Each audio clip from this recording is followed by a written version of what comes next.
Welcome to another episode, guys, and today I'm going to, show you some of the lures we've been having luck on and some success in our ponds and lakes we've been fishing. Granted, these lures may not work for you because every lake and pond fishes differently. The ponds and lakes we fish down here in southern Oklahoma, they are clear, and at some places, you got 10 plus visibility. The lakes you fish at may look like, chocolate milk.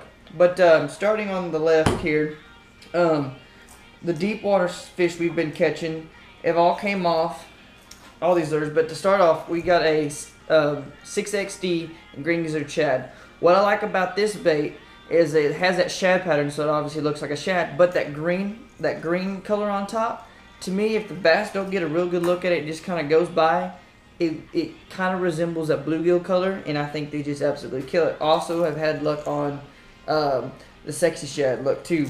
Another lure going anywhere between that 5 and 15 feet, range is this jig. This was a handmade jig by a buddy of mine that lives in Clemson, or goes to Clemson, I'm sorry. Hand tied this, handmade it. It's been a really, really, really good lure for catching smallmouth. My Texas rig section, I've got this Gene LaRue Biffle Bug in the natural crawl color, and depending on the depth and how big of the weight I've got, due to the depth we're fishing, I'll sometimes dip that tail in Glip and Glow, not Glip and Dough.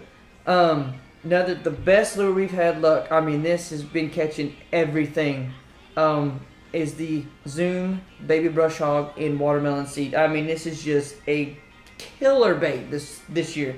I've had luck on the spring, summer. I'm pretty sure we're gonna catch a bunch of it on the fall, and also in the fall. Another lure we've been having a look out deep with is the Zoom Old Monster.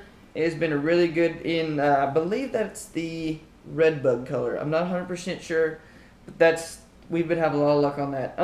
Getting into that 0 to 5 feet of water range, Lake Murray has a lot of brim in it, and a lot of sunfish. That's what they feed off of, the bass. And I've been having a lot of luck on this 5-inch Gary Yamamoto Cinco with its watermelon seed with purple and green flake in it. It's just been doing some absolute damage to them bass. Top water, early in the morning. This is my bait right here. Bone colored Super Spook Junior. Absolutely he's probably one of my favorite that rattles good. Probably one of my favorite all-time ways to catch fish on top water off that lure. I've had that thing. I bought it for $1.50 at the Bass Pro Shops when they first opened up here in Oklahoma City, which was years ago, and that's been a good bait ever since. Y'all know what this is. The Frog. You can buy. Spro makes them. Every company, every good company. Live Target, Spro. There's a lot of companies that make this style of bait.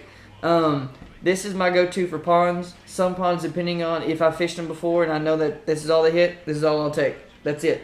When it goes to my Texas rigs, people ask me all the time, do I peg the weights or do I leave them unpegged? If I'm fishing brush or flipping reeds or something, I'll peg it because, you've got that, this weight will sometimes wrap around and this will wrap around and this won't, it's just a big mess. If it's not pegged and I'm fishing just, anything besides reeds or brush, I'm not pegging it because, in my opinion, if this is sliding and this is coming down behind it, it looks like this is chasing this to attack it, and I feel like that triggers a lot more bites from largemouth bass. That's just kind of a brief explanation. I'm sorry I haven't put out a whole lot more videos and a whole lot more longer in-depth videos. I'm doing everything on my iPad because my laptop is in the shop, and I can only do so much on the iPad. But as soon as I get my laptop out, I've got, 2 weeks just full, full of fishing videos. I'm just going to start pumping them out.